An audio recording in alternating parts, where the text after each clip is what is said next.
It was a small, cold waiting room, the air conditioning louder than it should have been. My mother sat next to me, but it felt miles away. She stared at her phone with disdain, as if every second there were a burden. I tried to remain calm, breathing deeply, staring at the light blue wall someone had painted, trying to create a sense of peace, but everything there was tension. I was waiting for the results of a test that could change everything, and she was just waiting for it to be over. Without looking at me, she spoke. The sentence came out as if she'd rehearsed it her whole life. "You never made me proud." Just like that, without warning, without context, like someone talking about the weather, as if it were a fact. My body froze, my stomach turned, and all I could do was stare at the floor, because even though I knew she was thinking that, hearing it hurt as if it were the first time. It hurt because it still mattered. Because, even as an adult, I still wanted the least from her. A supportive look, a gesture of love. Share this story to reach further. Subscribe to the channel. Share this video on WhatsApp. And leave a comment telling me where you're listening from. I'll be very happy to read each comment. I didn't answer, because her silence throughout my life had already taught me to swallow. Swallow guilt. Swallow shame. Swallow the feeling of never being enough. But something in that moment told me that day would be different. That room, cold, hostile, with the sound of the clock irritating my ears, would be the stage for something bigger, something she hadn't yet expected. And then the door opened. The doctor entered with a neutral expression, an envelope in his hand, and her name on his lips. She stood first, as always. She took the lead. She took center stage, but he looked straight at me. "You're the one who needs to hear this." And in that second, I knew. What he would say wouldn't just be a result. It would be a game changer. And maybe, finally, my chance to be heard. The doctor asked us to sit down. He opened the envelope calmly, as if he didn't want to scare us. But I'd been on high alert since the moment I walked into the hospital. My heart was pounding so hard I could barely hear it. My mother crossed her arms. "Let's get on with it. I have an appointment with my hairdresser." He looked up, slightly startled, then back at me. "Do you realize what you've done?" he asked. And my mother laughed. Did what? A drama, probably. But what he said next silenced the entire room. "Your donation saved 2 lives." My body froze. My breath caught. I hadn't known they'd already used the material. I donated 2 months ago, after seeing a campaign about bone marrow compatibility. I did it without telling anyone. I did it because I wanted to. Because I thought maybe, somewhere, I could be useful. I never thought I'd be a match, much less twice. My mother frowned. "What do you mean, donation?" the doctor explained. I had been a match for 2 critically ill patients. The transplant was risky, but it worked. They were alive, and they were only alive because I said yes on the form, while she called me irresponsible for wasting time with this hospital nonsense. I looked at her, for the first time, without fear. "That's why I came today. They called me to thank you in person." She was silent, for the first time. The doctor looked at me with a slight smile. "Not everyone has the courage to do this. You did." And in that moment, I understood. The pride I'd searched for my entire life in her eyes, perhaps I'd never had. But there, before a doctor who didn't know me and a mother who'd never really seen me, I knew who I was. Because someone's worth isn't found in the recognition of others. It's found in silent choices, in gestures no one sees. And in that hospital, sitting next to someone who always judged me by appearances, I was more than a daughter. I was life. I was a bridge. I was courage. And nothing, not her silence, not her cutting words, could take that away from me. After the doctor left, my mother sat, staring into space. For the first time, she had no ready answer, no criticism, no harsh comments, just silence. A dense silence that wasn't one of peace. It was one of internal conflict. I observed it without rushing. I didn't want her to say anything out of obligation. I wanted, perhaps for the first time, for her to feel, for it to stop being a performance and be real. The room felt heavy. My mind spun in circles, replaying scenes from childhood, adolescence, birthdays she pretended to forget. I remembered the day I came home from school with an essay award, and she just said, "You wrote about me? No? Then it's worthless." My whole life was like that. I gave, she took. I tried, she scorned. And yet, deep down, the child in me still begged for crumbs of affection. My mother took a deep breath, wiggled her fingers as if to say something, but then backed away. I could tell. She was fighting something bigger than pride. Shame. Not for me, for herself. For the first time, perhaps she realized she'd made a mistake, that she'd spent a lifetime trying to fit me into a version she herself created, and that never existed. "Why didn't you tell me?" she finally asked, without looking at me. It took me a while to respond, because I knew you'd find a way to lessen it. It was the first time I'd been so direct with her. No evasion, no softening. She remained quiet, but she didn't correct me, and that brief silence was the beginning of something. Maybe regret, maybe awareness, or maybe just the falling of a mask she'd worn since before I was born.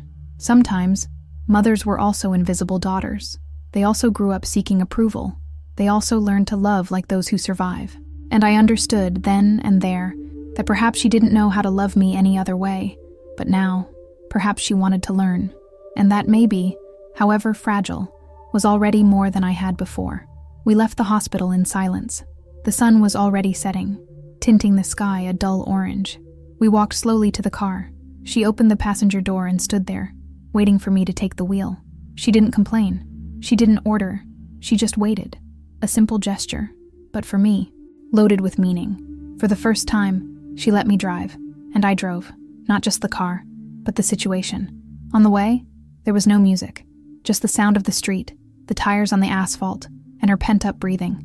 I glanced over and realized she was thinking, and that, coming from the woman who always spoke before listening, was a lot. When we stopped at a red light, she said, "I didn't know you were capable of so much."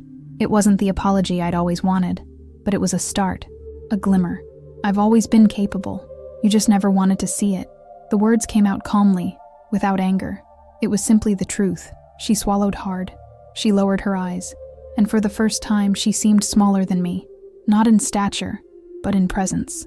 And not because I'd beaten her, but because finally, I'd found myself, and I was no longer someone waiting to be seen. I was someone who already knew who I was, with or without applause. When we got home, she looked at me before getting out of the car. Her eyes were teary but restrained. "Thank you for everything you did. Not just today. It wasn't enough, but it was all she could manage, and I accepted it. Not because I forgave everything, but because I chose not to carry it anymore. Her pain is no longer my responsibility. Her silence no longer defines me." I walked into my room, closed the door, and looked in the mirror. The woman there wasn't the rejected daughter. She was the woman who saved lives, who faced the weight of an absent mother, and yet she chose to be whole, for you, for those who needed her, and most of all, who she was becoming. The next day, I woke up to a notification on my phone. A distant cousin had shared a sly message on social media. Some people only do things for attention. It was obviously meant for me.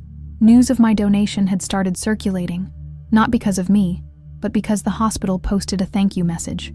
My name was there, my story, my photo, and with it came the sidelong glances, the judgments of those who were never there. In the family group, the passive-aggressive comments began. "Very nice, but helping around the house is nice, not at all. Have you become a saint now?" I read it all in silence. It wasn't surprising, but it hurt, because even when I did the right thing, it felt like I had to explain myself, because for this family, I only existed as a disappointment. And breaking that role was an affront many weren't prepared to swallow. My mother read it too. I saw it on her phone when she passed by the living room. She didn't say anything, but she became quieter, more tense. It was as if part of her still wanted to protect herself from others, to maintain her image, to control the narrative. "If only you hadn't been in the picture," she murmured. And in that moment, I realized she still preferred the comfort of a lie to the discomfort of the truth. She was still ashamed of me, even now. But I didn't feel angry. I felt sorry, because she was stuck in a cycle of acceptance that never truly loved her. And I didn't want that for myself, not anymore. I grabbed my phone and replied to the group. "If doing good bothers you more than doing nothing, maybe the problem was never me." I sent it, fearlessly. And even if no one responded, I knew it wasn't just a message. It was a breakup. Some left the group. Others fell silent. And that's when I understood. Doing good gives you peace, but it also makes you enemies, especially among those who prefer to live on appearances. But now I was in a different place, a place where their opinions no longer governed me. And that place was freedom. The following week, I received a letter in the mail, a rarity these days. The envelope was plain, with no return address. I opened it curiously. Inside, a folded sheet of paper with familiar handwriting. I began to read, and my heart raced. It was from my mother. Yes, from her. It wasn't long, nor was it filled with emotion, but it was sincere, and that was unprecedented. Each line carried more weight than any scream of hers ever had. I don't know if I can change everything I've done, but I'm trying to understand. And seeing you yesterday, sitting in that room, listening to everything in silence, made me realize that maybe you were always more than I could handle. I read and reread that sentence about 10 times. My mother, who had tried to diminish me her whole life, was there, telling me that my brilliance scared her, that maybe she didn't know how to handle me, because I was everything she could never be. She talked about her childhood, about how my grandmother was even tougher, how she learned that being strong meant being silent, and that love was only demonstrated through demands, and that, unintentionally, she repeated the pattern with me. I'm not asking you to forgive me, just to allow me to try to be something else. The last line was short, but it stuck. You make me proud, even when you don't admit you want it. I closed the letter with tears streaming down my face. They weren't just for me. They were for her, too. For the girl she was. For the woman who survived. For the mother who made a mistake. For us. Because in that moment, I saw, pain is also hereditary. But breaking the cycle, that's a choice. And maybe she was, for the first time, choosing. I kept the letter in a box where I keep everything that matters, along with my donor badge, with my hospital bracelet, with the note I wrote when I was 15 saying, one day I'm going to be someone, because in that moment, I was no longer a promise. I was reality, and I was finally beginning to build a new story.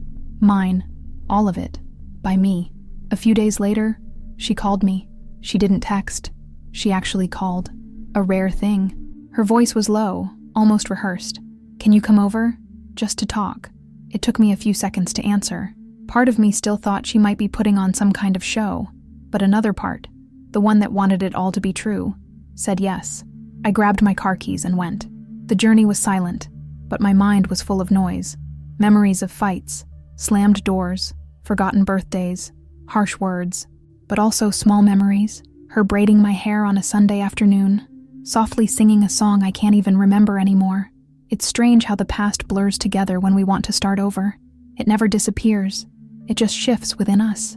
When I arrived, she was already at the door, as if afraid I'd give up on coming in.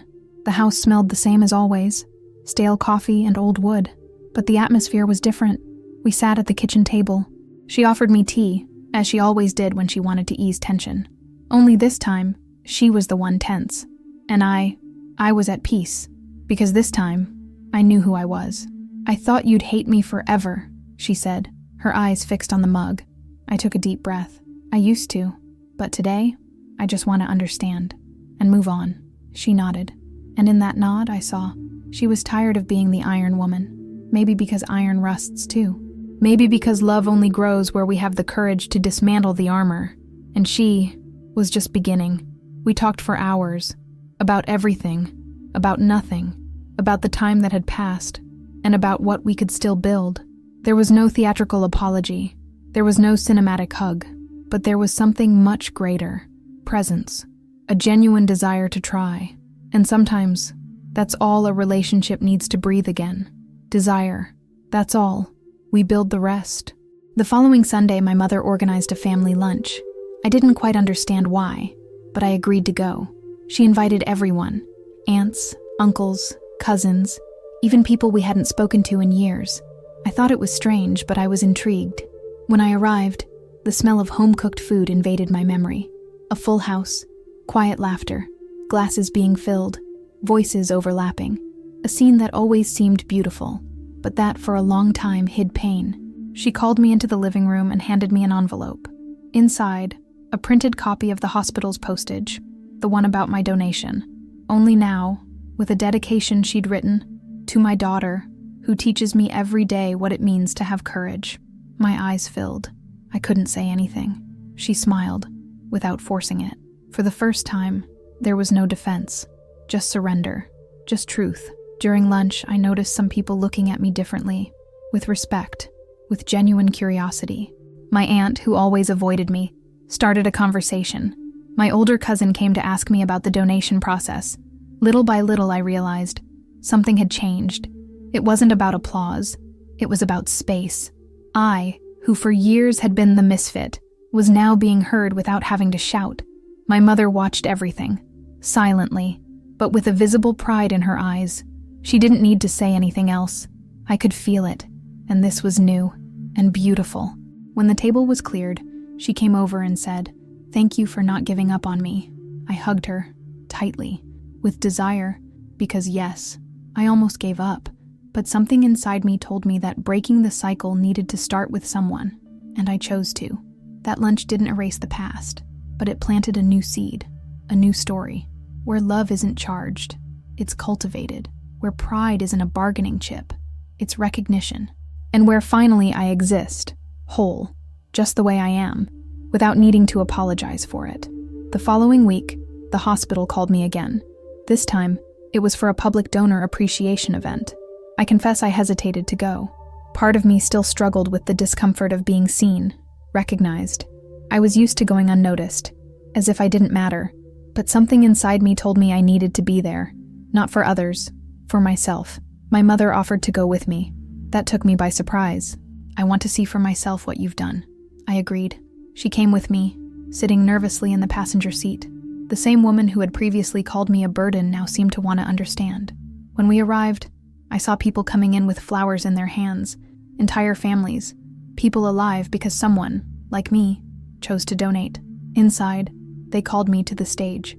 It was small, simple, but everything seemed so big. I took a deep breath and walked. Lights shone on me, words on the microphone, applause that seemed to echo inside. And then, 2 people stood up from the audience, a woman and a boy. She was trembling. He was smiling. The doctor announced, "These are the recipients of your donation." My world stopped. This was what I had been called to do. She hugged me, crying, saying I'd saved her son. The boy wouldn't let go of my arm. "Are you like a hero?" I laughed. I cried. I trembled. It was too much emotion for someone who grew up being told she'd never amount to anything. I looked to the back of the room and saw my mother, standing there, crying. She wasn't hiding it. She wasn't disguising it. And for the first time, she seemed to see me whole. In that moment, everything made sense. The pain, the silence, the struggle, the love I held in my heart. Everything converged there, in front of 2 strangers who now carried a part of me, and a mother who finally understood who the daughter she raised, and almost lost, was. Not to death, but to indifference. After the ceremony, we drove home in silence, but it was a different kind of silence, one that welcomed, that said, "It's okay." We sat on the couch, side by side, like 2 women who had been through a war, each in her own way, and survived. My mother wiped her eyes, took a deep breath, and said what I thought I'd never hear. "I'm proud of you. I really am." My heart nearly stopped, not because of the words themselves, but because of the weight they came from. For years, those words had been my greatest desire and my greatest wound. And now, there, spoken in a weak voice, without emotional makeup, without justification, they had a power no worldly achievement could replace. I cried, silently, and she didn't shy away from my tears. She stayed. We talked for hours. She listened to me like never before. I told her about the nights I felt like a mistake, about the days I wished I could disappear, and about the exact moment I chose to donate, not just my bone marrow, but my pain, because helping someone was the way I found to save myself. And she heard it all, without defending herself, without denying. She just listened, and that was all. At the end of the conversation, she held my hand. "You're stronger than I've ever been, and maybe that's why I feared you so much." That pierced me, because for so long I thought the problem was me. But sometimes, what bothers others is what they can't bear to acknowledge in themselves. And my mother, in that moment, recognized it and freed me, with a gesture, with a sentence. That night, I went to sleep lightly, not because everything was resolved, but because finally I was no longer trying to prove myself. I was, and being was enough. After the event, the messages started pouring in, on Instagram, WhatsApp, even by email. People who had never spoken to me were now writing to me with admiration. "You inspired me. You made me cry. You reminded me why I still believe in people." Each word was a balm, as if the forgotten version of me, the one that grew up in silence, was finally being recognized. But the hurtful comments also came. He just did it for show. He wants the media attention. Now he thinks he's better than everyone else. It was strange. I saved lives, but people were still bothered. I realized that for some, doing good isn't enough. It has to be hidden, without applause, without pride, because they confuse humility with invisibility. And that, I couldn't accept it anymore. My mother saw these comments. She called me into her room. "Are you going to respond?" I said no. "I don't need to prove what I know I did." She nodded. "It's been a while since I learned from someone. Thank you." It was as if my every action opened a new window in her. And seeing it happen in real time, it was surreal. I was shaping not only my life, but hers as well. Noah, my best friend since college, posted about me. "This woman saved lives and still saved me silently for years. You're lucky to finally see what I've always seen." I cried reading this, because he's always been my invisible support. And now, seeing me validated by him, in public, was like receiving a hug from life. A reminder that being who we are, even when it hurts, is always worth it. That's when I understood. The world can even try to erase us. But when we recognize ourselves, no one has the power to diminish us. And I was recognizing myself in every detail, and feeling for the first time, complete. Not because others saw it, but because I, finally, saw it. The days passed, and my mother began to change. Small gestures that once seemed impossible now became routine. She started asking how I was, truly, not out of politeness. She started watching the videos I produced for my public health project. She commented, praised, even shared them with her friends. It was strange at first, but good, very good. She also started talking about herself. She told me things I never knew, about being kicked out of her home at 17, about her forced marriage, about the years she lived in fear of everything and everyone. I kept quiet so much that I learned to do the same to others, she said. And hearing this from her was like seeing a wall crack. The woman who raised me by shouting now spoke to me with vulnerability. One day she showed up at my work with flowers. She said she wanted to see me in action, that she wanted to truly understand what I did. When she walked into the room and saw my name on the plaque, tears flowed. "You built all this even though the world told you it wasn't possible." I hugged her, tightly, because yes, I did, alone many times, but not anymore. Now, she was with me. People began to notice the change in her. "Your mother seems like a different person," and she herself said, "It was my daughter who taught me to be better." The woman who used to say, "You never made me proud," now said, "I'm lucky to have you as a daughter." And every time I heard that, it wasn't about vanity. It was about healing. It was about rewriting history. It was about creating a new language between mother and daughter. The version of her that hurt me still exists, somewhere in my memory, but the new version, the one you chose to see, hear, feel, is the one I choose to embrace now. Not because I forget what I lived through, but because I deserve what I'm experiencing. And so does she. Because when someone chooses to change, and truly changes, they deserve forgiveness. Not easily, not immediately, but possible. A few months later, I was called back to the hospital. I thought it was just another interview or thank you, but it was different. The doctor who handled my donation wanted to talk to me in person. I entered his office with a calm heart. He greeted me with a serene smile, with that same look in his eyes as the first time. Direct, calm, unhurried. We sat down, and then he said, "Do you have any idea the impact you've made?" I laughed lightly. "I don't think so." He then began showing me reports. Because of the impact of my story, more than 300 people had registered as donors. 4 donations had already been made since then, 4 lives saved, and all because one day I said yes to a simple form. That paralyzed me. I, who for years thought myself useless, was now a bridge of healing for so many people I didn't even know. The doctor paused. Then he said, "But that wasn't all. Your mother sent us a letter, thanking us, telling her story." My eyes filled. It was as if the cycle was closing, not with silence, but with gratitude, with recognition. He handed me a copy of the letter, and when I read the first lines, "I was an absent mother, but today I am a learning mother," I felt something inside me untie, like an old knot finally released. I stood there a while longer, looking out the hospital window. I saw patients arriving, doctors rushing, families crying and smiling, and I realized that each person there carried an invisible story. Like I carried mine, like my mother carried hers, and like, now, We choose to carry it together, without weight, with truth, because no one heals alone. We need to be bridges. We need to be seen.